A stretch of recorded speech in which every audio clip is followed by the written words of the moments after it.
Good. Town clerk, we're ready to begin. Town manager, set? Okay. Hello, everyone. I'm TJ Colley, Mayor of Morrisville. We're happy to welcome Wake County representatives to have a discussion about affordable housing in our area.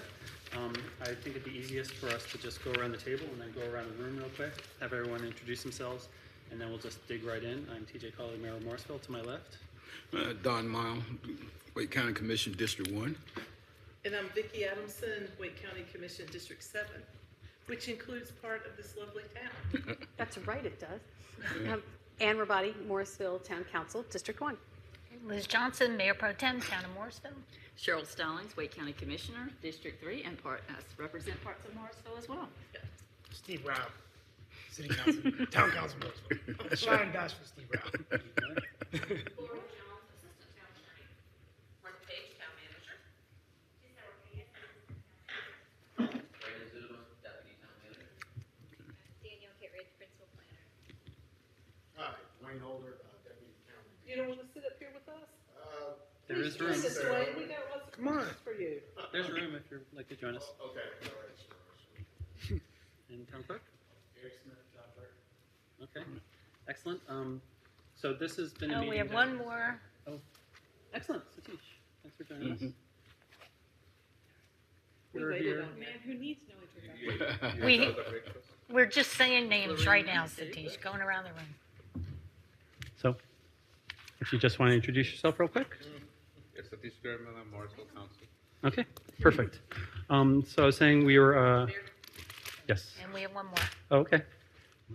Marina. We're doing introductions, and you're on. Oh, well, that's what I get for walking a few minutes. My sincere apologies. I'm Lorena McDowell. I serve as the Housing Department Director for Wake County Government. Okay, excellent. Nice to see you again. See you. We are very happy to welcome Wake County representatives, elected and staff, to have this really important discussion. I think Wake County has been doing a really great leadership job. They put together an affordable housing plan. Vicki Scoggins-Johnson unfortunately couldn't be with us tonight. She was on that committee and was really happy to contribute. And we've been looking for opportunities to talk and partner and collaborate and leverage our resources with yours. So at this time, I'd love to pass it to one of you from Wake County to get us going. Why we showed up tonight, other than we love Morrisville, is we want to hear what your vision is for affordable housing for Morrisville, because we want to be a closer partner with you. And this is some of the things that we do now, but we want to hear your vision, what you would like to see, so we can help partner with that. So we're here more to listen than we are to talk. Okay. With my fellow council members' position, may I just go ahead and kind of summarize what I think our affordable housing plan is at this time? So we've had a number of consultants that helped us work through what our goals were and what we're trying to do. And what we've mostly come down upon is down payment assistance and deposit assistance for for essentially Wake County Public School employees and town staff. I think that's a pretty just high-level, broad summary of what we came down on at this point. And I think that there's opportunity to do more. We also have a lot of interest in providing existing town land to other organizations and partners like Habitat for Humanity or other things that can help us to partner to create more affordable housing within the town. We have a lot of naturally occurring affordable housing as well, and I think your plans and your $62 million will help a lot of those residents. We just need help to reach out to them and make sure they're aware of that opportunity. And I don't think So I would please add. just add that this affordable housing plan is not adopted yet. We're still tweaking it, and we have it on our agenda again at the end of this month, on July 25th. That's why the timing of this meeting is really good for us. So I just wanted to add that. So there could be, I don't know when we're formally going to adopt it, but we'll talk about it again in less than 2 weeks. And I'd like to recognize Danielle Kittredge. She's been taking lead on all our affordable housing. Is there anything that you'd like to add at this point about where we're at? And I don't know if I need you by a microphone or not, but Yeah, I was just going to add as well too. We are looking at UDO incentives, so we are looking at also having a general policy because there's a lot of different ways to craft things, but more of an open policy with regard to inviting people to let them know. Oh, up at the table. Okay. Let them know that we do have, we are interested in affordable housing and perhaps some different incentive options, but did not craft anything specifically to say, do this one thing and then, you would get X. So it's more of an open invitation. That's something we would want to do. So if you could wave a magic wand and your county would partner with you, what would that look like? Well, I think there's a lot of interest, and the town council can speak to that. I think there's a lot of interest in home ownership opportunities. Okay. Can I just thank you, Danielle, for bringing that up because we are looking at UDO incentives. And one of the areas that we're also looking at is our transit-oriented development area up where we anticipate a future commuter rail station. And so that's a plan we're also working on that we haven't adopted yet. So the timing is really good because we're trying to incorporate that into that plan as well. Councilmember Garamilla? So that is correct. Like, I think the general consensus that we had was more about homeownership. Yeah, was about homeownership, but at the same time, we want to also hear, like, Conti's perspective because every town is separate. Raleigh has a different issue. Our medium income is very high compared to Raleigh. And so how much, and the house costs are much higher. Like a townhome costs here close to $600,000, a brand new, and single family, if a new, is almost going to $1 million. So how much down payment assistance can you really give to a person who's a town and a school employee to be able to stay there, sustain there too? So that's, in theory, it looks good. Practicality, is it the right? Because we don't have any data points to go. And those are the things that we want to always see. Is it the best value of how we can spread?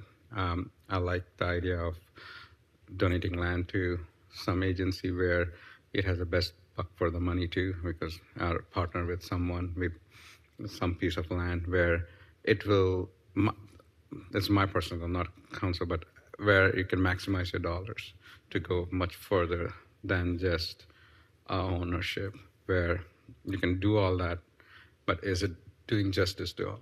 It's not, for me, it's a dual. Every time I go talk about affordable housing, it's not just about the people who are, 80% EMI. It is more than that. The regular residents, even who are making $100,000 and more, are not able to afford a house in Morrisville. So affordable has two meanings here. People, and being an immigrant population where only one person works, another person due to visa reasons cannot, that becomes, a more stretch goal. So those are the kind of things. We are a little different from the regular, like Durham. It's easy, Raleigh, we know what it is, Apex, all those areas. But Morrisville is a little bit unique and need guidance to our council and us, like including me, to educate us of what are the things available, so that at least our brain can think in directions that will help to maximize our tax dollars to the people and maximize what the returns we get out of them. That's in theory we want it, but how do we maximize what we have? I think that Morrisville, more than any other town, I think this is where we have to put our heads together and think outside the box, because we don't have land. We don't have much land. And, I think that we could probably put some money toward it, but I think that, Satish had a great point when he said that affordable in Morrisville is not affordable everywhere else. I strongly feel that affordable housing should be a path to home ownership. It should be a way to start building generational wealth. That, to me, my sister lives in affordable housing in New Jersey. She left an abusive alcoholic husband, and she was able to get into affordable housing, she got down payment assistance in New Jersey, and she paid off her mortgage, and her son is in college, and her son will, she's been able to leave that behind because of an affordable housing program. That, to me, should be the focus, and that's why I strongly feel in Morrisville that, any acre of land, any quarter acre of land that we're not using for something else, I think we should be partnering with a nonprofit. Habitat's the obvious one, but there may be others. But I think that I don't think the way to build generational wealth is through an apartment, getting somebody a down payment on an apartment. I don't think that's where it is, and I don't think that's where our dollars are best spent.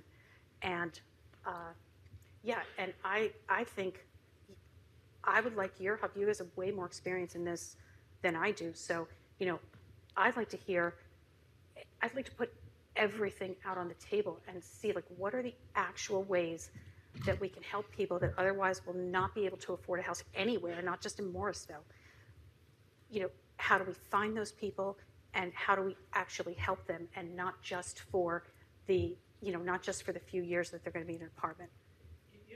Lorena and I are looking at each other because we're sort of the amen choir here behind you, because part of our 20-year housing plan, we're starting year 5, which is home ownership.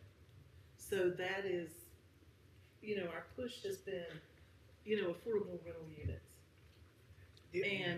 And we've sort of got that down pat with a lot of work from our housing department.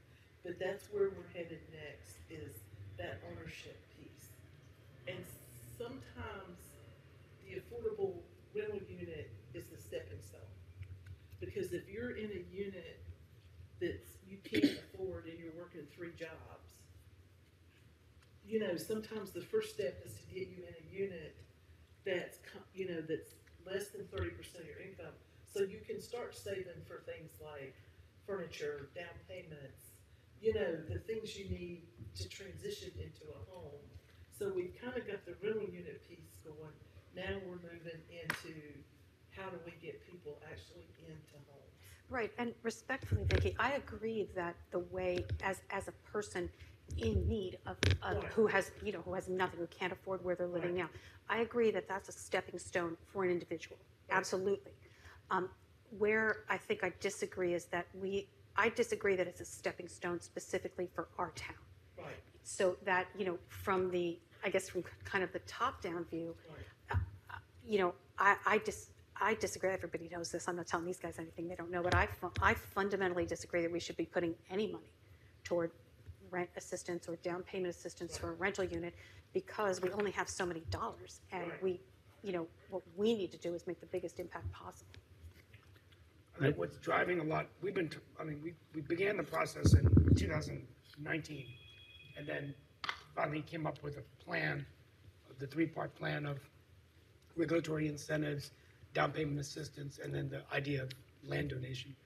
But what's really driving this conversation is the fact that we've had a lot of multifamily development over the last 8 years. So we've increased the supply, but the price hasn't gone down.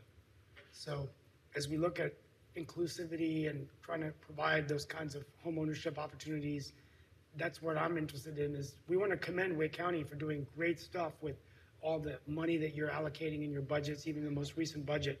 And that's what I would like to sort of see is, where are the opportunities for us to participate in those kinds of programs if we can once have a clearer plan identified.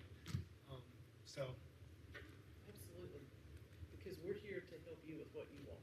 And if as a board you're totally focused on ownership, that's where we want to partner with you at.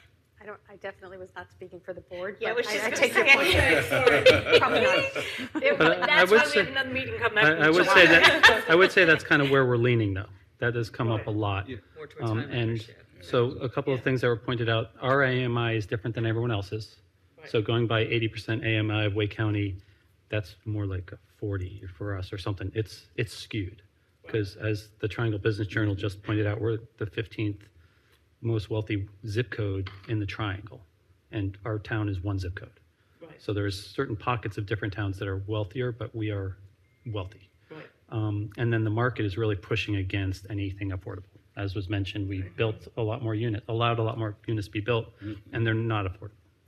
And the developers say that they want it to be affordable, but then they want us to such concessions that it's not going to work. And even then, affordable.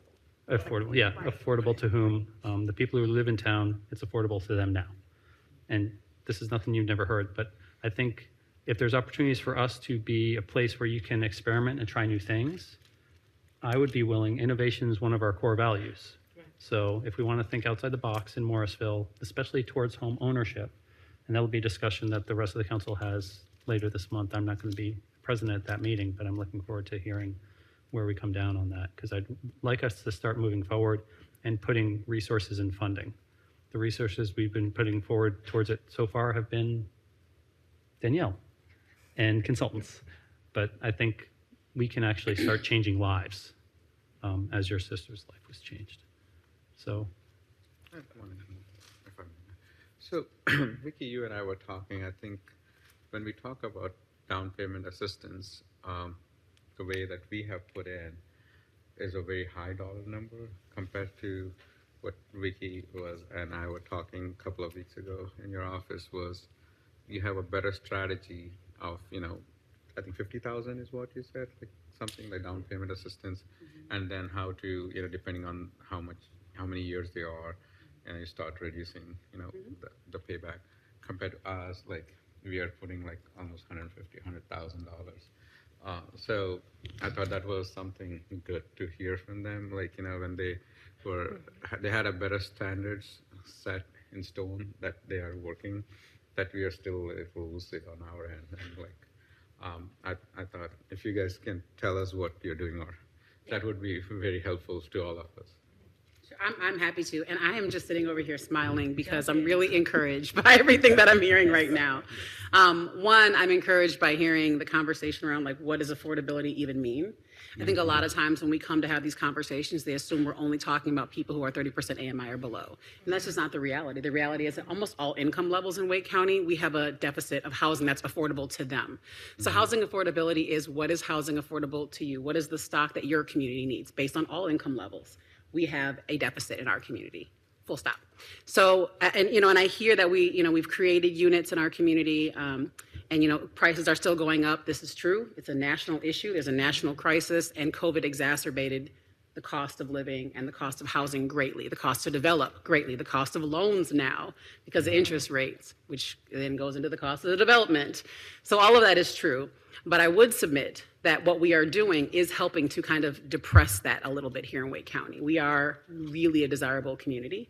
And I think if you have to come at it to both and from all different angles, right? So we both have to figure out how to stop the bleeding of affordable units, right? Because our loss is great. We're desirable. Developers want to buy all of our stock.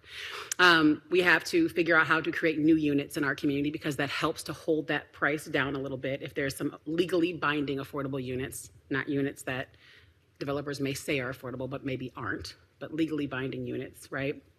But you also do need to consider, other opportunities beyond just renters. And so I really liked what I was hearing down here because, to Vicky's point, we really are moving forward now with how do we start to think about, generational wealth in our community. It is important, and it was important that we focused on rentership at first because that's where the biggest bleed was, right? We were losing building after building after building, and we're having, 150 people displaced at a time when a building goes up for sale, right? Or however many. But that was the first 5-year kind of implementation phase plan. Moving forward, our goal is to continue that work. We've done over 3,500 units to date that are now legally binding in some way, shape, or form in Wake County through the efforts of us getting our money into the projects. But that's not the only answer. So we'll continue that, but we will also start pushing more into the first-time homeowner space and how do we support that. We started that with a pilot project with DHIC, which is what you were mentioning. That pilot project was launched just before COVID. And so before COVID, it was $20,000 down payment assistance. And we thought, that's so great. And then we realized that that means nothing in our market. Over those few years, we saw that change and we increased it to $50,000. So currently it sits at $50,000. I'm sorry, how much? I was coughing. 50,000. Yeah, No worries. thank you. 50,000 per household. It comes with things like credit counseling and other supports that help people be ready for that homeownership opportunity. We will have helped about 30 households very soon. So we have the last handful of applications that we're processing for that first kind of tranche of funds that we put out. It will be completely spent out. Our goal now is to continue that program and start to talk to towns about, is this a program you're interested in? Because to your point, you may need more here. So if there's an area you want to put dollars in, we're happy to partner with that program, and we can maybe create something that's a little bit higher in your community because you have dollars that could match that. Could you talk about what income levels we service? Yeah, so that program, I believe, goes up to 80% AMI. We have multiple different programs that serve all different AMIs in some way, shape, or form, though. So I always hesitate to say, like, we serve 50 and below or 80 and below. It really depends on the community that we're working with. And if a municipality says, hey, our issue goes up to 100% or 120, we're happy to figure out ways within the boundaries of whatever that funding is, because some federal funding has requirements that cap the AMIs that we can serve, to be flexible, to ensure that it works for your communities. And that's why these conversations are so important. So we can hear, what do you think your AMI level is? Where do you see people hurting? We have data that we're pulling, and I was just kind of pulling yours up as you were talking. And what it tells me is that you have a both and here, it looks like. So for instance, if I look at people who are under 50% AMI here in Morrisville, based off the unit cost that you have, and the incomes that you're earning, you've got about 1,160 unit deficit last time we pulled the data. So there's a number of people who are 50% below overall AMI, even though you have some higher earners here that do sometimes skew that number up, that are not able to afford the housing that's available here in Morrisville. And we can look at that and break it out from home ownership versus renters. We can break it out any way that you'd like at this point. We have a team that plays with data all day long. But to me, it sounds like there's kind of a both and happening here. You maybe do need some more renter stock, and if you're open to it, we're happy to be the ones who come to the table to put funding into that with developers so that we can make it legally binding. So you don't have units that don't end up being affordable when the project is done. Our dollars make it legally binding to be held at certain AMIs, right? For a certain number of years. For a certain number of years. Our goal is 30 years for our 30 developments. years. That's the thing. One of the things that we are seeing is that we do it 20, and Carrie and Vic only do 30. And the reason that we do that is for a couple of reasons, but by and large, that's really the life cycle of a development before it needs significant renovations. 15 years, they usually need something. By 30, we need a lot of work. So 30 years is kind of the sweet spot for us. But that is our goal whenever we put dollars into a project. So that's an area that we're happy to come to the table and use the dollars that Wake County has set aside to help your community build that. If you feel like your dollars are better for home ownership. Could you explain what you mean by your dollars make it legally binding? Because I thought that it couldn't be legally binding. So can you explain that? Great question. Great question. So at the state level, you cannot require affordable housing development. It is illegal. We do not have. Anything about that? I'll let my boss answer that one. It's extremely difficult. Yeah, word. Yeah. But yeah. The only way we've gotten them is through rezonings. Yeah. And Voluntary. Voluntary, that's right. That's right. voluntary. We have some units as part of our conditional rezonings. We've had like maybe, 30, 20, 10% units. Yeah. They brought in, But that has to be voluntary, right? You can't require it because then you're in trouble. Voluntary. And that's the same thing that we're doing. We're creating an environment that it incentivizes developers to want to do affordable housing, because we know that while affordable housing, you can do it a little bit cheaper than regular market rate, but the goal is not to make subpar housing. You can maybe not do granite countertops or, crown moldings, but it should still be well constructed, right, and maintained to standards, and that comes at a cost. So when you're renting those units for less than market rate, there's a loss there. And so the county is willing to step in and to provide some gap financing to make the budgets or the pro formas with the developers work. They come to our department. We have an entire team that does all these cool things. One of our 5 divisions is Equitable Housing Community Development. They take in applications from developers. They look at it, they go back and forth and negotiate. It's a full negotiation, just like an underwriting process with the bank, to negotiate the performers that are submitted to see, okay, are you really looking for everywhere you can to make this as financially feasible as possible without our funds, right? What else can be considered? And then when we see there's a true gap, our team can use the tax dollars that we were given through a penny tax that was given to us 5 years ago to gap finance those projects. But when they accept our dollars, we put language in a contract with them that says X number of units must remain affordable for X number of years at X AMI levels. And once that contract is signed, it is now legally binding. And we have a first right to step in if they try to sell and give it out to the open market. We can step in and say, no, these are legally bound to remain affordable. It's very similar to what the tax credit incentive program does when they put money into it. It becomes legally binding through that process. But that is an incentive. We incentivize with dollars, you incentivize with zonings, whatever it is. But correct, we cannot require affordable housing. So they have to be willing to come to us, which is why we have to make that program really desirable for developers. And we've worked really hard to do that. Is that both single family and multifamily? It has been multifamily. However, we are in the conversations now about single family because this new phase that we're moving into is more about home ownership now. Because most of the multifamily coming down the pipe is by right. Mm-hmm. So how do we make sure that they're aware of this and that we would encourage them to do it even though we have no leverage? Yeah. Well, I think it's a conversation that you all have better relationships with people who are used to developing in your community. Now, big developers who develop across Wake County, we're having tons of conversations, and many of them are starting to come to us now. That's one thing that COVID did do, although it is making it more expensive and the cost of our gap financing much more great. They are more willing to come to us now because they're struggling so much to make ends meet, even for regular developments. So a lot of developers do know about us. Many are coming to us. But when they come to you and say, hey, there's a project in your town we're interested in, as long as it doesn't fall on deaf ears, I think they'll continue that conversation and be willing to build that in your community. In some communities, they're not met with a, hey, let's talk more about it. It's kind of a, we don't need that. And so they'll move away.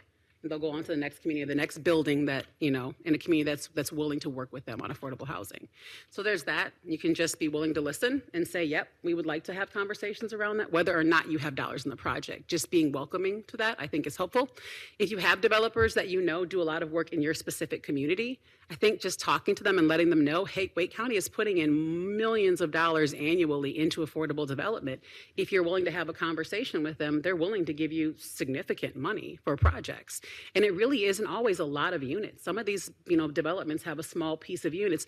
And really, the more units you give us, the more affordability you give us, the more money you can ask for, right? So if you don't really want a lot, that's okay. You can just give us a little bit. Imagine if we just had 10 affordable units in every building that's going up right now. That would get us a long way across Wake County. So we're okay having those conversations. It doesn't have to be the whole building or half of the building.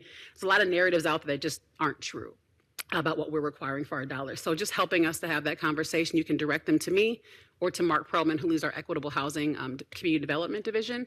And he has a team that sits down with these developers all the time, explains the program and walks them straight through it. You had a thought and then I had one. Yeah, I'm going to say, Okay. good, it's opening up all kinds of things right off my head. Yeah. My question is, I know you'll talk to the developers, but we have to know about that program, at least as a base knowledge. TJ was talking about, many of the units are by right. Mm-hmm. And so we have talked to a couple of developers. They say they're not interested in doing it. But what is that interest that interests them in coming to the table to do it? Do you have any talking points that you can tell that would help us, significantly? Money. It's one word. It's money. It's money. Money is fine, but what are they getting? What are they losing, and what are we getting? I think there's an assumption that there's a loss to them. I think a lot of people believe that to be an affordable housing developer, you have to be willing to basically be a not-for-profit, and you're okay. That is not what we're saying. Okay. We do not want our developers to lose. We're happy with them making money because guess what? They're taxpayers too. So we are okay with them making money. We just want to come to the table and help them make their pro formas work so that it is beneficial for them, but also for our community. So I think just helping them to understand that narrative, there's just this assumption that if we do this, then we're going to be asked to not make money or to make significantly less. And that's not always the case because we are able to significantly gap finance a lot of these projects. And they don't have to be tax credit projects to get gap financing. We do both. Okay. So other last question I have is, in terms of, suppose it's a 300 unit that they're building. It's a luxury. Everything here is a 2-bedroom is almost $2,000 if I'm not close. Like my last numbers I've looked at. What from quality are we losing? From the builder point of view, like to make it affordable, do they have to tone down any of them, or because that's one of the two things I said. Okay, we want to keep our standards high. Yeah, absolutely. And like you chose an example. They don't have to have granite countertops and crown molding, but these guys want to have that. That's great. So, but at the same time, make it affordable. So it's kind of talking from both sides of the mouth. For You me. can do both. You can do both. So some developers are focused on creating the most affordable units they possibly can. And so to do that, they will not do granite countertops or they will not do crown moldings. We do work with developers who do the bells and whistles as well. And the reality is that we want people who are lower income to be able to experience that as well. Right? And so we want there to be spaces and developments like that for people who aren't necessarily 6-figure earners, right? So that's okay. They can still come to us and we can have conversations with them. It might be a lower number of units in that building, right? Maybe they give us 10 or something out of whatever. But even if it's 10, that's 10 new units, like I said. So there is a conversation still to be had. I think what I would say is please let developers know to come with no assumptions, because really we are completely open to having any conversations at this point, and we're super flexible and we are finding very creative ways to get units in just about everywhere we can. So, and I think your staff probably knows a lot about our program. If not, we are happy to send over our team or send information about it that you all can share. This is a quick kind of snapshot of how you can do it, and the back of it talks about what that team offers to municipalities. So this is a quick snapshot that you can keep, and I can give you more. But really, I think it's just let developers know they don't have to make assumptions that they have to do subpar or that they have to do half the units. They can do a small portion, whatever it is. We're super flexible. Yeah. Or they have to do tax credits. They don't have to do tax credits. Thank you. So what I was going to say, as you mentioned, most of it's by right, so it's just staff who are interacting with them. So it sounds like our staff is already letting them know about things like this. And have there been any nibbles? Well, I think part of it too is with your incentive zoning policy and that document and being that welcoming and opening, and we're interested in affordable housing here is one of those steps, and that there may be some ways to also add some information into that, and with Wake County and sort of helping them kind of understand and build that package as well too. So I think that's part of that, and then it's part of building into some of that planning and review process in terms of where those conversations happen. And so I think that's part of, as we're sort of working on where affordable housing is going in the town and where those conversations need to happen. Okay. Can you talk about what we're doing with homeownership? Yeah. And to add to that, you probably are working with a little bit of the assumption that you all just don't want it. Because a lot of people think Cary, right, Morrisville, Apex, they don't want affordable housing. So you may have developers, to your point, that when they start hearing that you are working on something, whatever it is, it'll pique their interest. And you'll maybe have new developers who weren't looking at you before who might be willing to come now into your community. So there's a little bit of that. So mostly for home ownership, we are in kind of what Commissioner Adamson was sharing earlier is that the first 5 years was around specifically implementation phase for our 20-year plan. We've implemented all those programs, done all the things that we were asked to do. And now the second kind of 5 years, we're looking at what's next for our department. That's a big part of why we're having these conversations, because we don't want to do it without the towns. Before we start planning our next 5 years, we think it's really important that you all have a say in what that looks like and the new programs that we'll develop. So that's part of why we're here. But one of the things we know we want to focus on is starting to build in more affordable home ownership opportunities for the exact reason that you shared, that this is how you build generational wealth, right? And so we started with the pilot project with DHIC. That was intentional just because we knew we were going to be here at this time. We wanted to get our feet wet and see what happens with down payment assistance.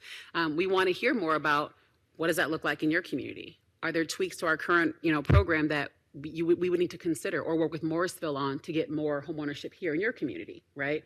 Are there ways to partner? Is your town willing to put dollars into it? If so, do we create a new program that changes just for Morrisville where it's a higher amount down payment because there's a partnership there? Don't know. We're open to it. We are also having conversations about creating kind of smaller home communities as well, and working with developers who are interested in some of that, not necessarily like the McMansions, but being able to create home ownership opportunities with just smaller homes, basically, which is a big thing that we're missing in our community, right? Not everybody, not everybody wants a big house. I just sold a big house and I never want a big house again. I never want to clean a big house again. I never want to deal with that. Like, I love my little house. I So have whether you 5 can kids afford and it or my not. mother-in-law in a 700 square foot house. I love that house. It's amazing. I'm so happy that so whether you can afford it or not, there needs to be a stock of smaller homes in our community. So we're talking to developers that have figured out how to do that and still be able to create relatively affordable, smaller homes on that lot of land. And then they're talking to us about potentially financing some of that as well. And then conversations around other types of communities as well, which may or may not be something of interest to you. But for instance, like, do we create veterans communities? Home ownership opportunities for veterans.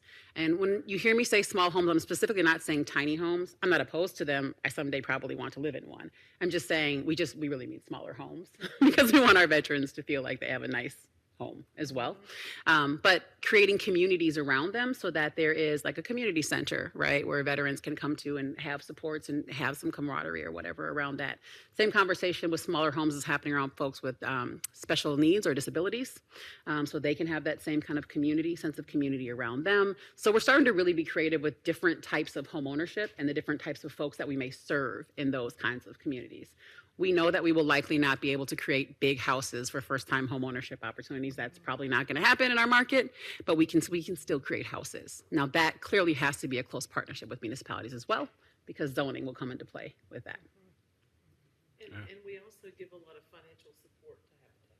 We do. That's one of our real strong partners, because they typically do 40% AMI.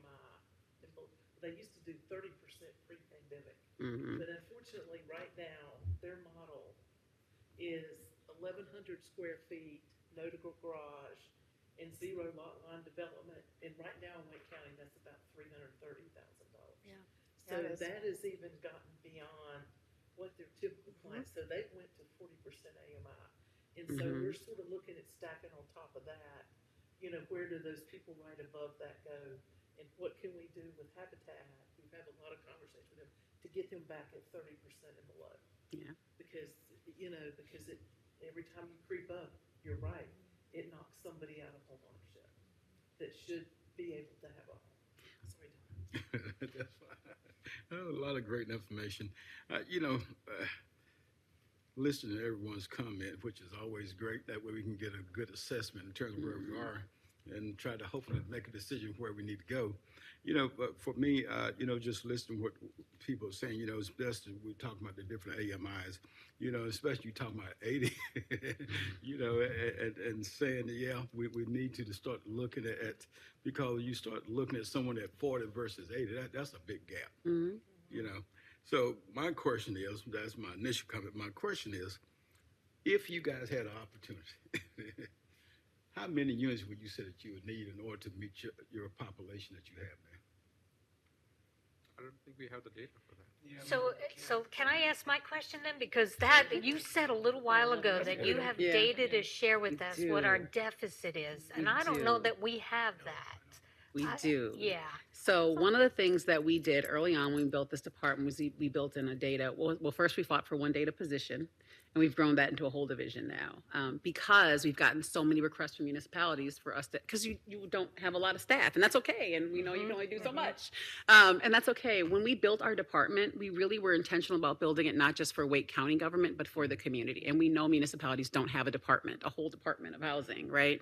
And so we built in that data division specifically to be able to pull the data countywide, but we can do it by municipality, we can do it by zip code, we can break it down almost any way. We've created special databases to allow us through Power BI to manipulate the data and see where the needs are. So what I had my staff do is just pull some quick data points on all the municipalities before we come out to them. And what we found is that it's about 1,160 unit deficit here in Morrisville, based off of folks who are 50% AMI or below. Now I can pull that at 80, I can pull it at 100, whatever number you ask for. Okay, so going back to Don, we're right now kind of where we're looking at this home ownership, we're talking about helping 4 people a year. And that really bothers me personally.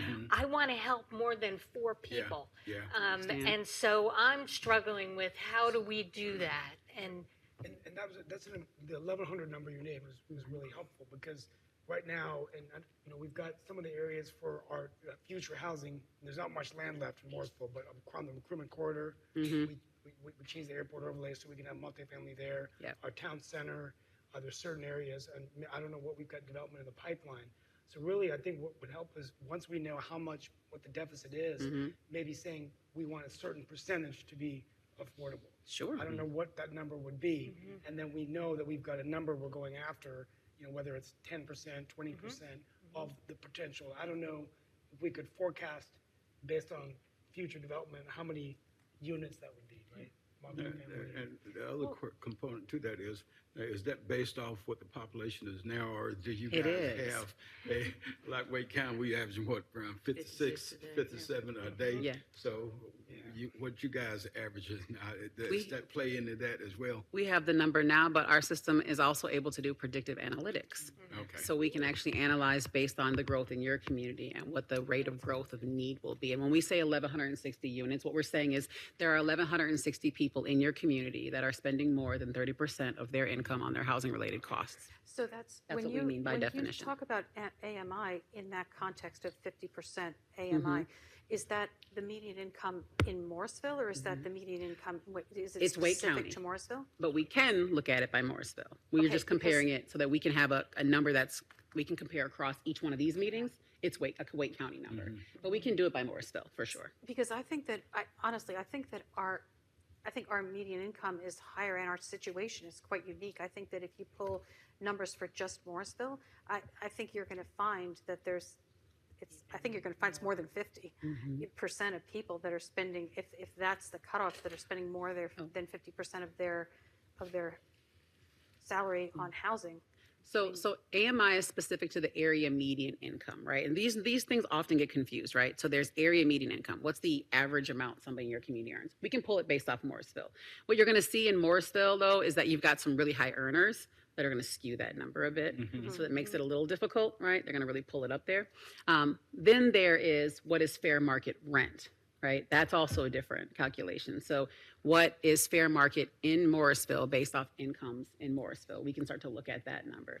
Then there is how much someone is spending on their housing related costs. So when we say 50% AMI, we're saying if we look at people who meet the criteria of 50% of area median income across Wake County, your deficit is 1,160. If I look at people who are at 80% of AMI, right, you'll have a different number, right? But if I just look at people who are making 50% of the area median income in Wake County, in Morrisville alone, there are 1,160 people that are spending more than 30% of their income on housing-related costs. And that's why I wouldn't be led to that 1,100 number. Yeah. Because that's based on just a general Right. Yeah. category of folks that we Right. have looked at. We can drill down, we can set those numbers wherever you say you want us to look at. For instance, if I look at households between 30% and 50% of AMI, you've got specifically 525, right, in that area.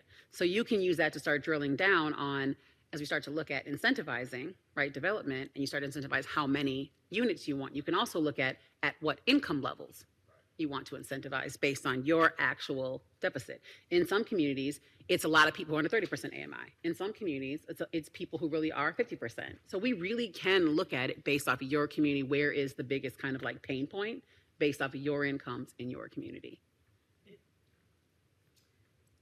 Good evening, everyone. Vicki S.J. here. I'm confused between That's right. So the AMI is very interesting. We know that we have high earners that skew our and hide people. A lot of our apartments are so expensive. We need two different families in them, whether they're two single people or a small family and a single person. Sometimes those are really hidden, and we don't see that visibility. So one of the things that we knew right away is that we have a gap of, our staff in Morrisville and teachers that really are working really hard. They're degreed and fully employed, but they are not making it in this city alone, right? Without some help, either from another family member, or, it just seems like it's a really long road. So what AMI would a teacher be in Wake County? Like a 5-year, 10-year teacher?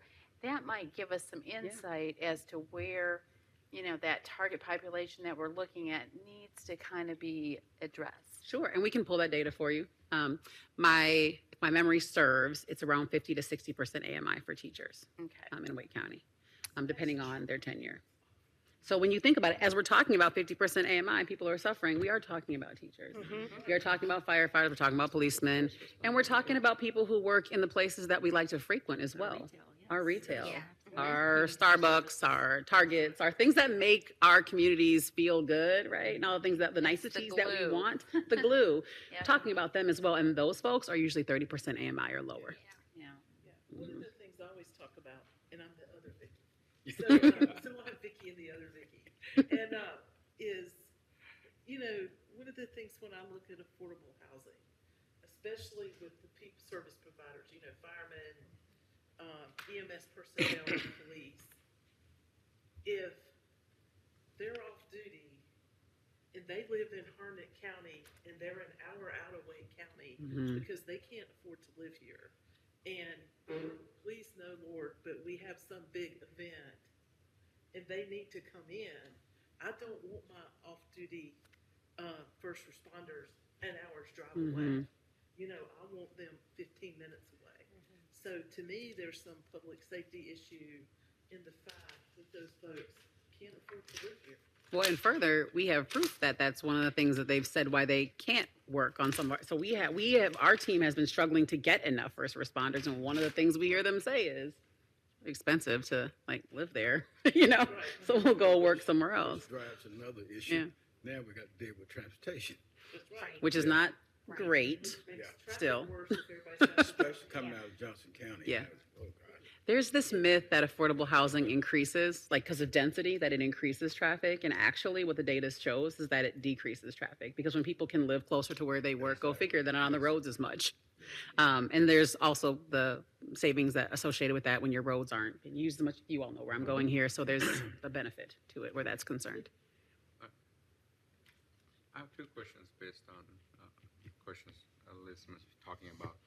Number one is when you talk about partnership, right? We talked about what we can afford to put in that will serve only 4 homes. So when you say our tax dollars, our money comes in, what does that partnership look like?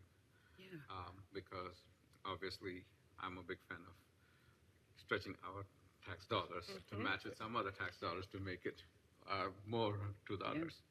That is number one. And the two is, as much as we talk about Wake County school teachers, firefighters, and EMS, I know we are biased towards our people, which is fine. But at the same time, the glue effect that we are talking about, they are the hardworking people Absolutely. who are living day in, day out. I know people who are living with $5 left to even fill gas to, Absolutely. do it. And if they don't work a week or down with COVID, they don't have a way to pay rent, Yep. Why are we discounting those kind of things, because at least when you have a county job, you're secure in some form or shape. But these are the people, you don't work, you don't get paid, period. What about, can I ask you about, let's take a practical example. Sure. Okay, so let's say that next year we go crazy and we say we're going to take 1 cent of our tax rate and we're going to dedicate it to affordable housing. Lovely. So, okay. We've gone crazy. We haven't done it yet. All right, we haven't done it yet, but let's say that we Yeah. do that. Okay, so now Sure. we have money. Right. So can you tell me what, so we would have, I guess, $600,000, let's say.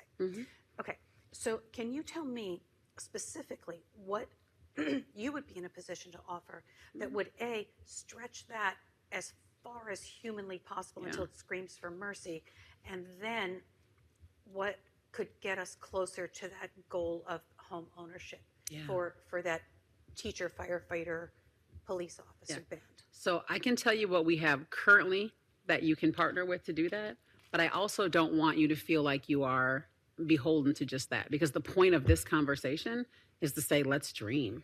What else can we do, right? But currently, you could partner with us on some of the gap financing that we do. Some of the towns do partner and put money into the projects. We put money into the projects. They may or may not have tax credits. That stretches dollars further. Last checked, our numbers were able to leverage all of the tax money that we were using 9-1. So we are stretching. Wow. Before COVID, that was 11-1. So we are stretching our tax dollars. So when you say 9-1, give me an Yeah. example of that. If we put 100,000, you're putting 900? No. Meaning that every tax dollar, I mean, and that, I'm not saying it's a no, actually, to be honest with you, because that's better than nothing. And right now we have nothing, right? So we're okay, we're open to conversations. What I'm saying is every penny so from our penny tax, that's what we use to gap finance these projects, right? For every dollar that we spend of that, we leverage it 9 times over. So by pulling in banks, by using tax credits, by creative partnerships, whatever it is, we leverage those dollars 9 times over. And again, before COVID, it was at 11. You mean the developers put in Or other. We have banks that are in it. For instance, our preservation fund, that $62 million fund, that's seeded by the county's $10 million and the city's $4 million, but the other 40-something million is by our team, this team, going to banks and saying, you need to be a part of this solution. That is money that didn't come from our taxpayers. That is money that we finally got the businesses and the banks to come to the table and say, we'll help. We don't have the expertise, to your point. We don't have staff. We don't have the expertise, but we can give you money, right? And so we said, cool, we'll create a fund. You can drop it right there. And now everything that comes out of that fund is now bound to certain types of affordable housing within Wake County, anywhere in Wake County.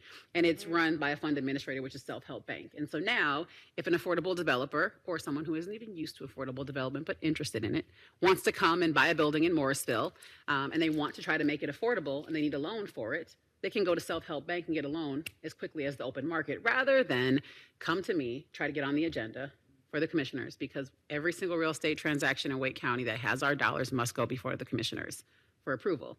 So our commissioners now approve that money at the beginning of the year and then seed it over into Self-Help, who knows their parameters, and it's just a bank you can walk up to and say, there's this building in Morrisville I want to buy, and I'm willing to keep X number of units affordable if you help me and give me a low interest loan right now to buy it. Cool, right? They'll go through the process of underwriting it, they get a loan. But so that's one of the ways that we are leveraging those dollars. The 9, but if you collaborate with the town, like say we collaborate with you. Maybe we can get to 11. Yeah, we would be happy with that. Okay. So Yeah. I would be interested, not now, but some example that you can share with Danielle, so at least she has helped us to paint a picture of what one cent would get us to. Absolutely. So I wanted to use your example to see what we can pictorially, I'm more of a photographic memory guy. We were looking at, as we looked at this budget, we were looking at a 1 cent, but part of the resistance from some of the council members, and it made sense, is that there's only a few people in town that could benefit from the down payment assistance. So why would we leverage the tax dollars just for a few people? I really love the way Councilmember Rabadi phrased the question, if we did have a 1 cent tax increase, how would we stretch that dollars over time? What kind of programs could we put in place? So getting a practical example of that would be very helpful, so all of us can kind of see where the money would be put to use. We have a lot of work to do because we still don't really have a program that we've identified with, right? Like, what would we fund? Well, if you're looking at rentership, what if you partner with us on one of the apartment complexes? Now we stretch those dollars even further and you get 100 units out of it. I don't know what it is. What if we start talking with these developers that we're working with about these smaller home communities? You look at your zoning and make sure that we're able to build it there. You put some dollars into it. We throw some dollars in it. Now you have new homeowners, and many more than 4 on a development like that, right? Well, but are you saying that, just to get me entirely clear here, are you saying that if, let's say that the 600,000 is like 1 cent, so let's just use that, right? If we put 600,000, would you create a Morrisville fund with the bank that you use and then dump money into that, and we would get, let's say we could then leverage like $5 million, or does it go into a central pot and then it's not dedicated to just Morrisville, and then we get the money invested back in our town as developers come along and want to build in Morrisville? Because my concern there, let me just tell you, is that we don't have a ton of land, and so there, between not having a ton of land and being a very popular destination spot for developers, my concern is that we would put money in and then we would be landlocked before we even had a chance to get money out. Yeah. So we're talking about a couple of different things, I think, Okay. right now. So the fund, you don't have to put your money into the fund. You can just say, Morrisville is going to dedicate these dollars for this purpose. And when we can say, and that can be affordable rentals, it can be homeownership, whatever, it could be affordable housing, however you want to define it. And then we can say, hey, there's a developer who's interested in developing in your community affordable, they're coming to the fund.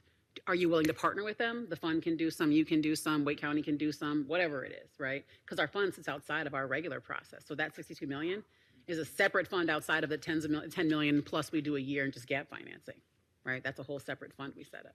Yeah, so there's a lot of money out here. And for municipalities that are starting to talk to us, and many of you all are, which we're so grateful for, every time we partner on a project that leaves a little bit more in that fund to do more, it leaves a little bit more in the 10 million a year that we do, it stretches that dollar from 9 back to 11. So you don't have to put it in the fund. You can keep it where you have it, and then you just know that, hey, when a developer wants to come, you want them to work with, let's say, Wake County, so they can be funded through either pot plus your 600,000, stretch it further and get some more than 4 units for the 600. So, we go to our national convention next week, and this lady has won best in class. We across the did. state, nationally. We So- did. so- Thank you. So Good when she job. was hired and she was invested in, I can't take credit, but it was one of the best things that ever happened to Wake County. I'm so glad my Because we boss are is here to hear that. I wasn't here when she was hired. Oh, take credit. Vicki, we take credit for all our good hires. So just to know, these programs that are created are literally national models Yeah. for how it should be done, because we do get all that leverage. Yeah, I think it's amazing. Yeah. And It's absolutely amazing, yeah. I appreciate you saying that, but I would be remiss if I didn't say this is not a me show, right? Like I have 116 staff, Well, we know you got him. and I've got him, and I've got David Ellis, who is and on a board of commissioners, all of which are supportive, and 116 staff. Now they're not all working on development. Some of them are working in the shelter that we run. They're working on all kinds of veteran services that we do, all veteran services now for the county, lots of other things. But my point is that we've got some really brilliant people. I've got 5 divisions, and I have subject matter experts that lead each one that are absolutely brilliant and innovative. And a lot of them have a national perspective, and that's where this is coming from. My job really is just to kind of be the mouthpiece like I am tonight, strategy, and try to get some will from the community to support things that are the ideas that like Mark is coming up with to come and talk to you about, right? We want to make sure when that idea comes up and it's innovative and it's creative and it can stretch those dollars further, that when it comes to you all are like, great, right? This makes sense, and we've already talked to y'all and we've thought through it. So that's kind of the goal here. But I have a team of really brilliant people who have gotten us to where we are today. So can you ask your brilliant people next time when we come around what to help Danielle? Obviously, she's leading from our side. Is if we have X number of dollars, what is the best scenario that you can do for home ownership, and best you can do it for renters. For renters, with Okay. a collaboration with Wake County. Happy to do it. I think that those, I think that's a great that's idea. where the rubber meets the road, you Yeah. know, and start moving And- forward. And we have a very unique environment with Apple starting to That's right. push the plans for their first campus adjacent to one of our neighborhoods, but not in our tax district. So, Yeah. I mean, Wake It's County okay. will It's benefit. okay. Like, you know, we have Spark and others. We do have some others, you're right. We got to annex them. Put Yes. that on the agenda. We might have a fight on our hands. But it creates an even more intense pressure on our current housing stock for people that are coming into our community. Those that are currently here, there's going to be pressure on them as well. Yeah, I feel a lot of anxiety around this. Like, I feel like whatever we're going to do, we have to do fast, because I really do. I feel a lot of pressure and anxiety. Like, if we're going to help people, we have to get started right now, you know, because I'm so glad you feel that way, Well- because it's true. I mean, yeah. I mean, across the county, we're running out of land, we're running out of opportunities. We have developers that are, you know, quickly snatching up anything that comes on the market, and so we need to be aggressive. And I'll share this, and then I'll be quiet for a while. When I first got here, I think there was still conversation, even from our commissioners that knew that there was a crisis or there was something coming and that we needed this department and that, something was on the horizon. When I got here, I said, hey, I hate to tell you, you're fully in a crisis. It's not on the horizon. What's on the horizon is a homelessness crisis. And I think a lot of people thought I was Chicken Little at that time, and now those people are calling to have conversations about those 10 cities. So the reality is your anxiety you're feeling is warranted. We are behind. We should have been talking about this 20 years ago. We weren't. We can't change that, but we can start now, and we do need to start now. Yeah. And also, some of the things that you guys and ideas that y'all are bringing forth, we can hopefully take some of those ideas and move them out to the other municipalities. So it's not just pulling it all here in Morrisville, because one thing we're trying to do is trying to learn what's best for the county as a whole. Absolutely. And the more you guys give us, it gives us better. So when we meet with Knightdale or Zebulon or Roseville, then we go, Morrisville got a great plan. Have you guys thought about, that type of thing? And we are working on something to be able to share that with you. So we have a new database, a new system that we're using we're doing what's called a crosswalk, right? In Wake County, what are the municipalities? Because so many municipalities are now having affordable housing plans. We got here, it was just Rowley and us, right? And now everybody's talking about it, and that's amazing. So now we're building a crosswalk that helps us look at, well, what is Morrisville doing? What is Apex doing? What is Zebulon doing? Not to put pressure on you all to do what they're doing, but just to give you ideas. So you don't have to reinvent the wheel. And then if you see something in that crosswalk that piques your interest, you can reach out to your colleagues over there and say, hey, what's going on with that? And if you want us to join a meeting with them, we're happy to. But we really want to be able to share some best practice and ideas, and you can learn from them what worked and what didn't, and come up with some ideas for your community. One of the other things I wanted to bring out before we close out today is elder citizens. Because especially when you're in an environment where everything is appreciating, like it's appreciating in Wake County, that's a double-edged sword. Because you're creating more generational wealth, but now you got to pay taxes on it and deal with something that's a lot more expensive. And of course, we can't change property taxes, and we can't do anything beyond the health programs we already have, because those come from the state legislature. And because it says in the state constitution that property taxes will be uniform. So we can't offer a health program that's not offered throughout the state. Although we're working on maybe some jiggle room in that, but right now we're stuck with what we got. So one of the things we did, and typically most folks, when you retire, have to quit work, your income decreases. Well, we want people to be able to stay in their homes, because you get it, you create the wealth. Now you got to keep it when your income is not what you're used to. So we created this rehabilitation program, and we used to do 20,000, and we're up to 90 now. So we will, and that might be something great we could partner on with citizens in Morrisville, is once you get in there, if your income falls to a certain level, we don't want home repairs to cause your asset to decrease because the repairs aren't there. So we will help citizens who meet certain income requirements do what we call major systems: HVACs, roofs, plumbing, electrical, and some of it's a grant and some of it's a very low income, low payment loan till you're out of your home for whatever reason, so we can keep people housed. And I would think there's a lot of opportunities for us to work together on that, because Morrisville's like the rest of Wake County. We're all getting a little older, and we want to be able to keep that asset. Well, not me, but I see your point. Yeah, that's right. That's it. Yeah, that's it. Good. Everybody else but. That's right. So yeah, because that's very important to us, that once you get it, you get to keep it, and in a repair, that you get to keep that equity. Well, there was a person that just came and spoke at a council meeting a couple weeks ago, maybe, and she said that she lives in a community that was built 25 years ago, and that now everybody's getting older, people are starting to retire, and they're concerned. Are they going to be able to stay in their houses? But I didn't even know this program existed. And the thing is that when you're retired, a new roof or an HVAC system can blow a hole in your budget that you can't recover from. So that's super important. Or you get a leaky roof, and you can't fix it, and before you know it, your home is destroyed. Right? So we've actually done houses in Morrisville where we've used this program. So maybe you could get them the information so they know that it's out there, because we, even though if you do the 90,000, you gotta pay some of it back. But the increased amount just started July.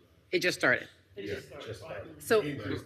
we've always had this program, but it was restricted to folks who were elderly and disabled under like 50% AMI. We've now increased the AMI so that communities like Morrisville are able to take advantage of it. When more folks here would be a higher income, but they still have the same issue and still don't know how to fix the roof, right? So we've done that this year, and then we've increased the amount that we're willing to do up to 90,000 now because a lot of the homes are also, and the costs are a lot more expensive now too. Yep. Well, you know, Yep. and speaking on that, you know, what Commissioner Henderson indicated, I think what we just talked about in our last meeting, the fastest growing population are our seniors throughout the county. Yeah. And then It when you is. spoke about HVAC, you're looking at about 14 to 18,000 Yeah, dollars. you are. I Just just get changed one. mine. Yeah, 22,000. I'm not, I'm not saying I'm poor either, but And I just wanted to say something. Some of you may know that I was on the Apex Town Council before I was a commissioner. So in 2020, we in Apex adopted, I think we used the same consultant that the county and Cary used to create our affordable housing plan. And we did take a penny on the property tax and created an affordable housing fund in Apex. And part of that money has gone to partnering with the county to get affordable units, and part of that money has gone to what we call housing rehab, which is exactly the program. It was a very good program. I actually reviewed it as we were looking at our budget, and it was very specific of where the dollars. I had one question. It's kind of a little bit, not off topic, but I'm curious. First of all, of the projects that you've been allocating money for, how many affordable like developments? You said 3,500, right? 3,500 affordable units. So the developments, there's a lot more units altogether, but just the affordable units within them, it's over One issue that came up 3,500. yesterday at our council meeting was electric charging stations, and whether we're actually looking at amending our UDO to increase the number of EV charging stations. Some folks are weighing in that it could drive up the cost. Is there data out there to show that we could? I mean, I can pull it, but I can tell you it probably will drive up some of the costs. Not saying it's a bad idea, but yeah, all the more reason why you need to partner with other folks who can leverage more dollars. Okay. All the more reason for a program. And Collaboration, Surprise! collaboration. Yeah, no, collaborate. That really is the I word. did. Yeah. And just to go on that, our sustainability director said that those are the people who actually need the electric chargers because they're going to be getting those kind of cars to try to save money elsewise. It's Yeah, kind of like it's true. it's more expensive to do a low flow toilet and save energy there, but that pays for itself over time. And we actually like people to come to us with some of these energy efficient conversations around the development itself, because to your point, whether it be for a charging station or just because you have an energy efficient apartment complex, the folks who need it, affordable housing, are lower income. So an energy efficient apartment complex is desirable to us because that helps their other costs as well. And so for folks who are working on energy efficiency, that's one of the things that will help us to kick up the amount we're willing to put into the project. So for instance, if you're talking about that, you can come and talk to our team and say, well, we're looking at charging stations because we believe that's going to help the folks who have a lower income in the building. And that's one of the criteria that you can come to us and get a little bit more from us. More units, willing to serve lower AMI, willing to be energy efficient. These are the things that help us to push up the amount that we're willing to give to a project. Okay, you were talking about the rehab program, and one last thing, and how you use the AMI like up to a certain amount in order to qualify. Would you be willing to consider having each of those AMIs for each individual municipality rather than just a Wake County one? I think legal would have to look at what that looks like. Whether or not we're allowed to do that, I don't know. I don't think anything's off the table with what we're willing to talk to municipalities about. If you all tell us that you're willing to put dollars up and there's something you really, really want to do, and we've reviewed it and we agree, yes, this is a great thing to create affordability in your community, I won't speak for David and Dwayne and the commissioners, but I am happy to have those conversations, whatever they are. We just need to do whatever legal says. The commissioners allow. That rehab money is there. Yeah. And we want to make sure that the people who can benefit from it Yeah. aren't priced out just because they still have too much income right now. Yeah.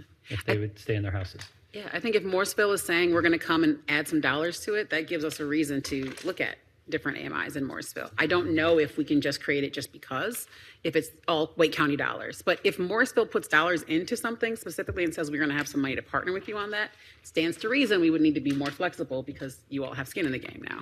So in we your also need to community. know how much money that would be in order to move the needle on your end, because we didn't fund anything this year. So anything that we come up with before next July 1st has to come out of fund balance. So that takes a little bit different approach. So that's just something to think. You've been waiting patiently. Yeah. My first question is, I feel totally uneducated today because of the programs that you guys have that we don't even know about. How can we be plugged in? You know, I know it might be staff. I'm not even talking about staff. Like for us as a council, I did not know these programs. And so how can we get information on that this is happening, this is what a new program. If you are saying it's been for a long time, and I've been 80 years, this is the first time I'm hearing it. It's pretty bad. It's pretty bad to even say that and acknowledge it. And I will acknowledge it because I have nothing to hide that, you know, like. Well, that tells me we need to do a better job of our marketing communications, so noted. But you just have to ask. We have had municipalities who've had us come out and do. Just say, come talk to us. We've had municipalities have us come out and do 2-day sessions with them to talk about what we can offer, what programs we have. We are willing, we can send staff out here to do full-on presentations. We can send you documentation if you just prefer to read it all, whatever it is. But we are happy to get you the information, and we'll have the staff to do it. And the second question, piggybacking on the EV, if, like, I know we keep on saying that everything is by right, you know, the apartment complexes, but can we look at an opportunity where they're talking about EV stations that we could collaborate with you guys and us to give some incentives to give us some units? Because they're saying it will drive up the cost. For me, it is, as you rightly said, sustainability helps to lower the bills. For me, EV is the way to go in the future, and it's only helping the gas prices. You know, it's a one-time investment, but it's a safe, like, you know, long-time returns. You know, like they will get, actually that's better because the paycheck to paycheck when they're filling gas, $50 every, you know, a week, that's $200 they can save in like $20 on EV charge plugins. So what kind of things that we could get out of? So that would be a new program we'd have to consider. It wouldn't be, it's not an existing program, so our existing dollars, the way that they are allowed to be used is for affordable housing development, right? Which is defined by helping people not spend more than 30% of their income. So that's very specific, but that sounds like a very creative thing that we should be talking about, that I could go back to my commissioners and say, hey, our partners in Morrisville are really interested in this thing, and to your point, it does help our lower income folks. Would you be willing to approve a program that we'd like to set aside some county dollars to partner with municipalities for that? So that's something that I think we can talk about for moving forward. And putting in a developer hat too, right? Like what can we as a town help them? Because they have, I understand developers are developers, but they're also responsible to make someone else's money too. Because it's profit is a capital society.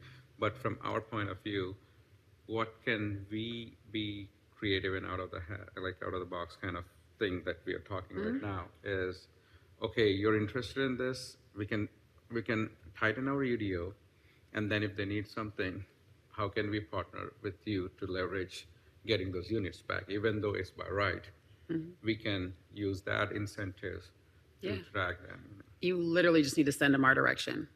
And we can connect them with staff to talk to them about what their opportunities are. What we're getting from developers is they're really surprised by the benefit to them. They just assume that they have to do subpar. They assume that they're not going to be able to make money off it. Once they start talking to us, they start realizing there's a lot of money in this for them too.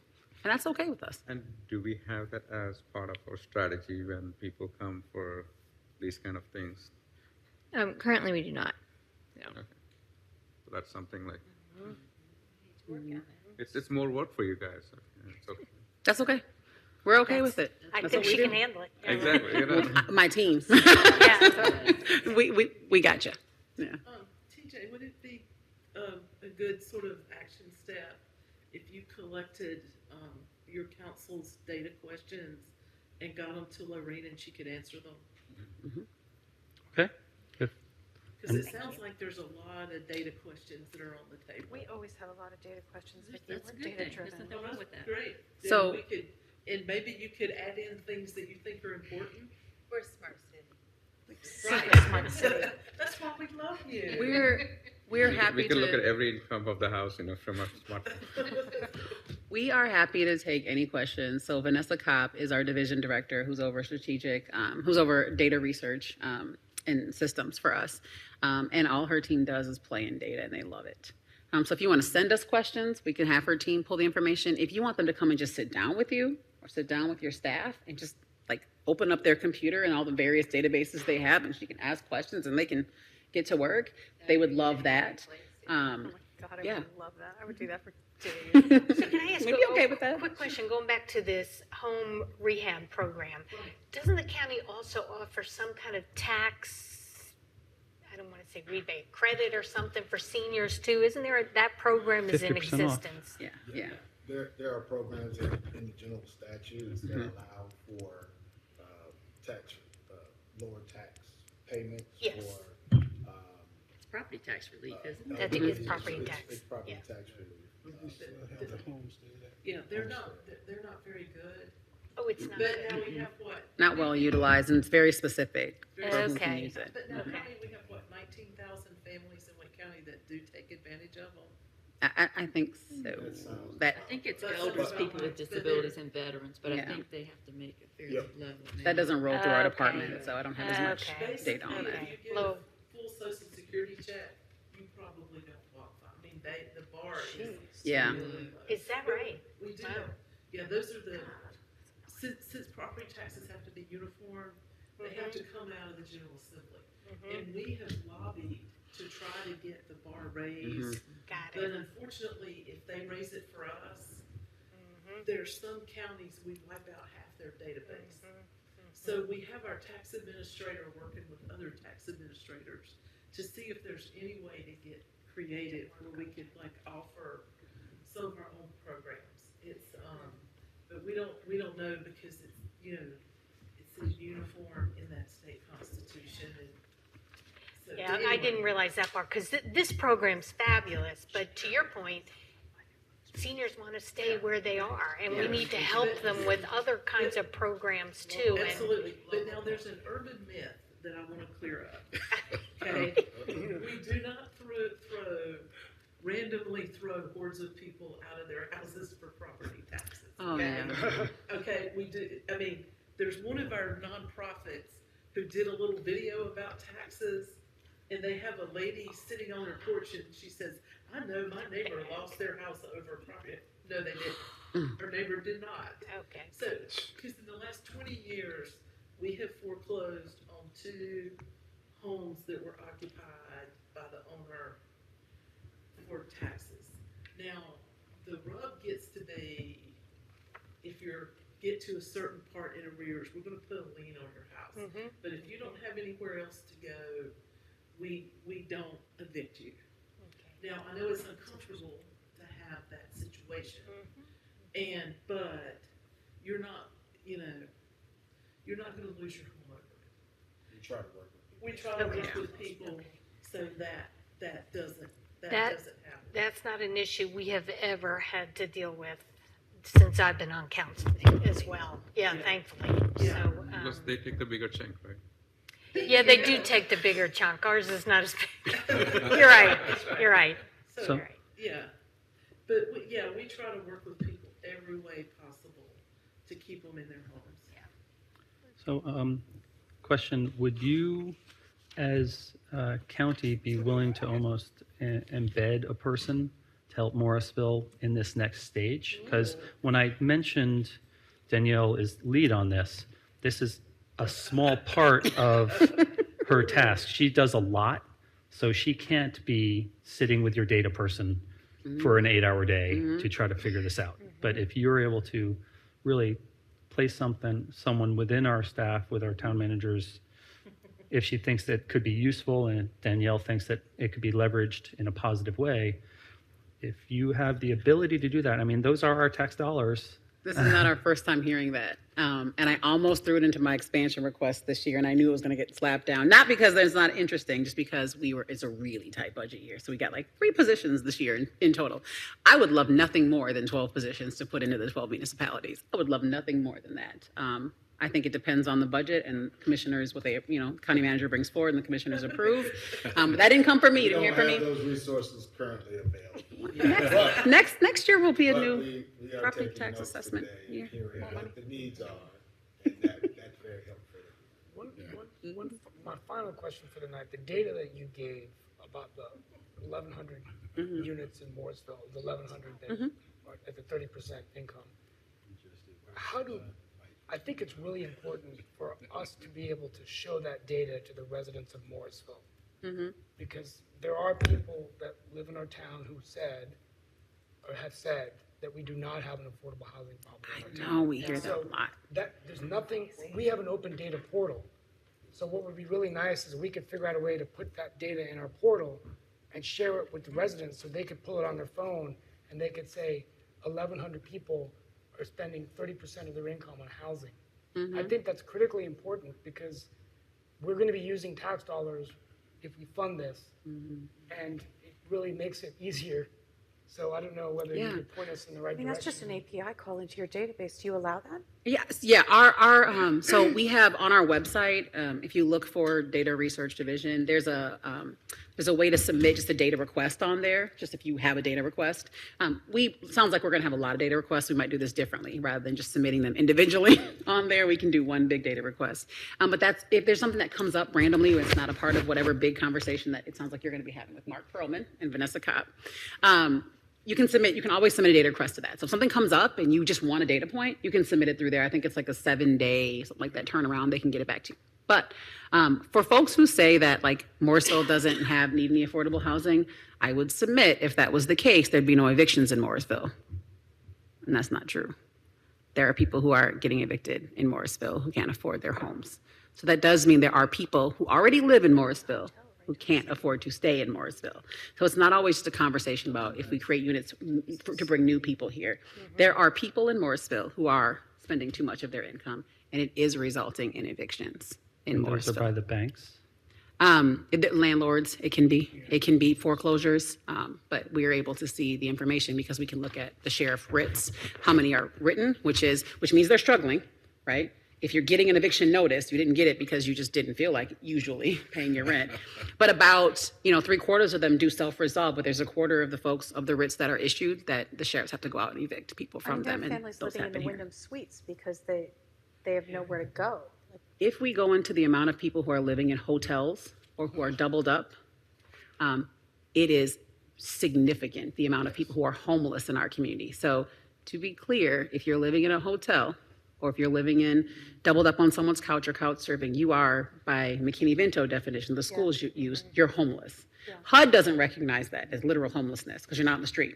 Right. But there are 6,000 youth alone in our community based on the schools data that are living just like that in Wake County. So let me ask, and maybe you address this, but when you talked about working with developers for new units in apartment complexes, what about converting existing units? Love it. That is what the preservation fund is specifically for. That $62 million fund, that is to preserve existing affordable housing. So a building is going up for sale. It has some affordable housing in it. We want to keep it affordable. They can go to the fund to use. What if they're not affordable today, though? That's okay. And we want to convert? That would be what the acquisition fund is going to be. So we haven't talked about that yet. Okay. So this year we're working on acquisition fund to pair with that. So we want to acquire new buildings, and it can also be strip malls that are now going defunct that can be retrofitted to affordable housing, warehouses. It can be hotels. We are already working on Convert to, some.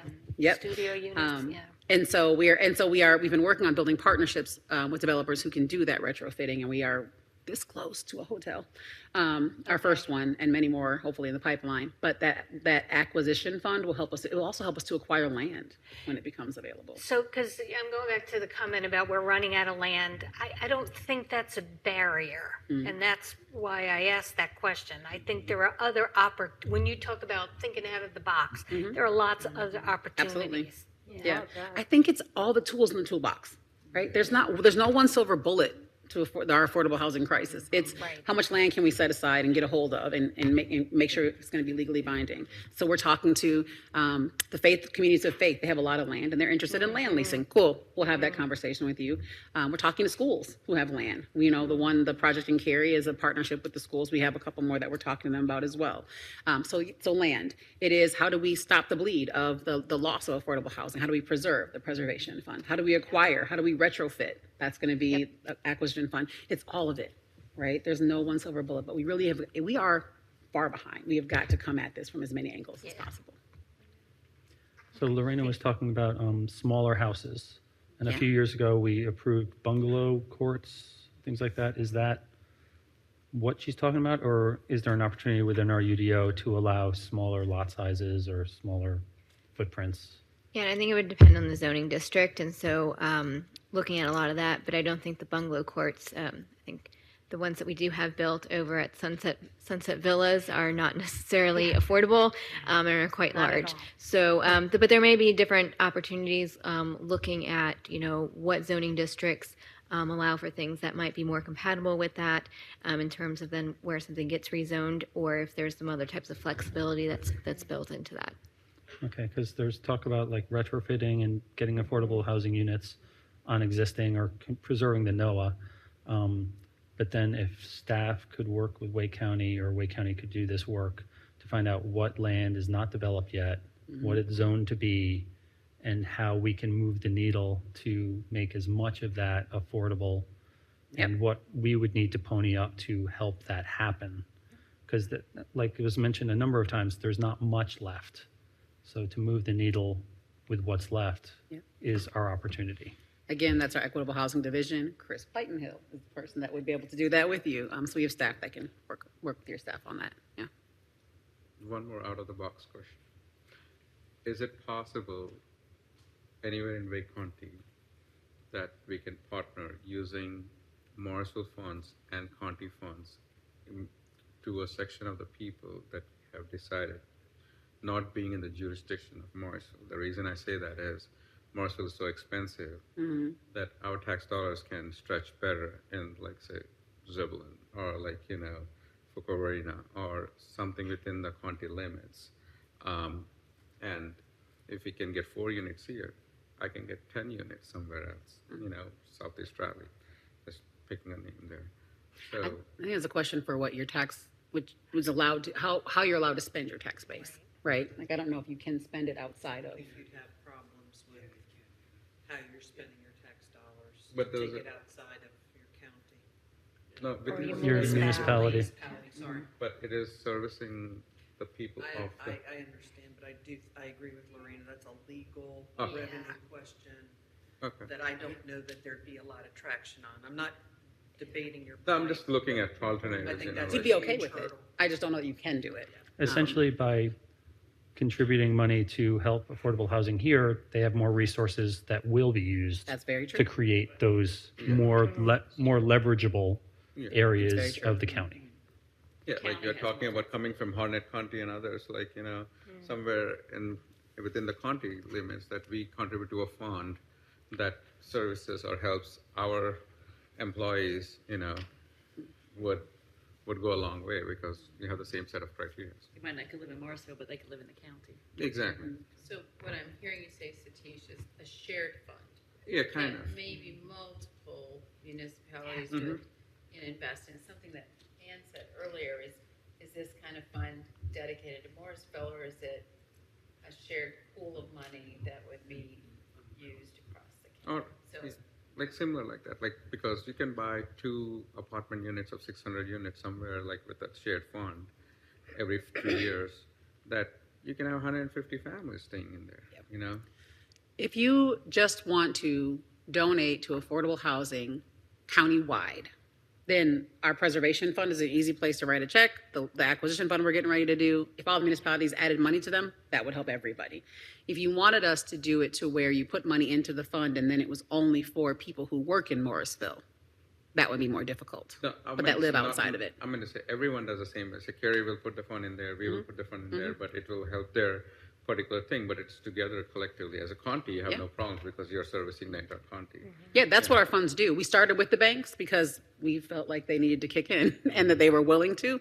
But those funds are able to continue to take money. So if any of the municipalities wanted to add to the current fund or the new fund, you can literally write a check. Any new business that wants to come in, if they want to be part of the solution to affordable housing that they will certainly exacerbate by coming here, they can write a check to So the them. question is, what, as a tax dollars, like accountability, what will we get out of it, is the question. More units across the county. Across the county, but how will it help Morrisville tax dollars back to the tax, like, That's the part that I'm saying we can't do. So I can't, if you put the money into the fund, we can't then guarantee that it will specifically go to people who work or live in Morrisville. If you have money that you're setting aside in your budget and you want to partner with us, it can be money that comes out of our fund or comes out of the 10 million more a year that we do for the tax credit or non-tax credit gap financing. Then we can partner kind of at the local level, and then you can ensure that it goes into a project in your community. Thank you, just checking. Yeah. Yeah, one of the reasons we're here tonight, other than I just like coming to Morrisville, is, like Lorena talked about, we've got this $61 million fund, which should be transformational for Wayne County. I mean, this is like big news stuff that we have this money. And part of my personal goal is, and I love Raleigh, but it's spread throughout the county. So we have this fund. We want to figure out how to partner with you to bring these things to Morrisville. So the money is spent throughout the county. It doesn't just become a Raleigh-centric fund. And I hope we can find some ways to do that.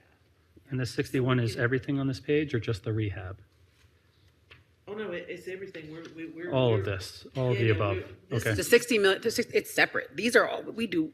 We have, so this is a separate fund that is now specifically for preserving affordable units anywhere in Wake County. So any developer who wants to buy a building and preserve affordability can come to that fund and say, I want to buy this building. I want to preserve affordability. I meet the criteria that was defined when we put the money into the fund, and they can get a loan to do that.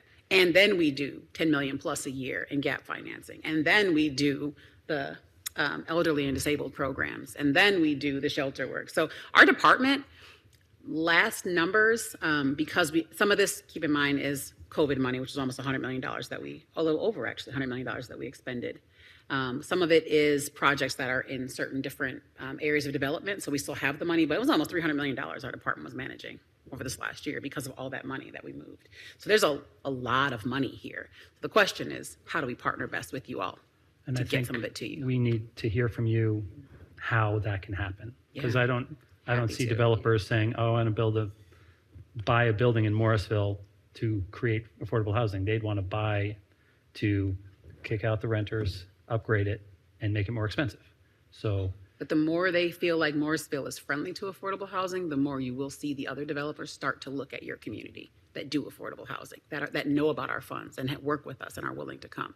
So the more they hear you all talking about it, creating plans, the more you're going to see more of that. Now, can I guarantee you're going to get one tomorrow? No, but I can guarantee you that you will have affordable housing developers start to look at you, and they'll start looking at those buildings. And then the last piece that I'll share along that same line is we can also help you get ahead of your loss. So one of the things that we've been creating is a database that is in draft form, but it helps us to get ahead of the loss of whatever exists as affordable housing in our community. So it essentially is a proprietary database that has all legally binding affordable housing in Wake County in it.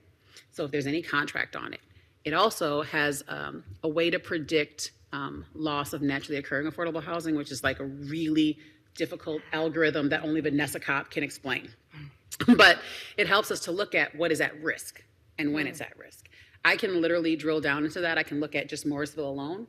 I can see how many units you're going to lose that are legally binding by what year, how many are at risk that are naturally occurring because of the age of it or all the other things that Vanessa Kopp built into the algorithm. And I can tell you, next year you're at risk of losing 500 units in your community, right? 6 years from now, you're at risk of you losing 1,000. Whatever it is, I mean, so that is actually the number. I think 5 years from now, we're going to lose 1,000 in 1 year in Wake County. And it's scary, but that's how we can get ahead of it. I can drill in and I can see who owns it. I can get their phone number and I can call them and I can say, hey, looks like you might need some work on your building. You haven't had work done in 30 years. We're happy to help you do some renovations. Would you like some money to do that? And by the way, for our dollars, we'd like some affordable units. This is my clause. We like some affordable units. And so we're starting to have those conversations. So a lot of the buildings and your owners in your community will start hearing from our team just to have a conversation to say, hey, you've come up in our database as something that's at risk. Would you be willing to work with us? So my point is, we are starting to go to them as well. And that will happen all across Wake County to say, we've got some money, we'd like to partner with you. Maybe you haven't considered this before, but let us tell you why it's a benefit to you. Sounds like you're doing at unit level, multifamily. And For that. for our naturally occurring affordable, I think that we're more at risk for the single family. Yeah.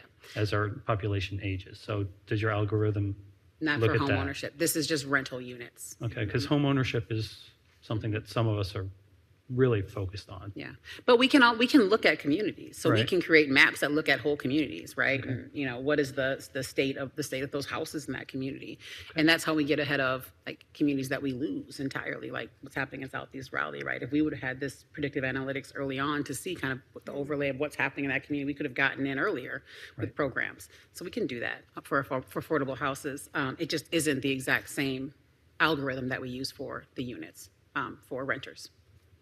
Other than data questions, which we can send in the future, any other thoughts or comments from the council?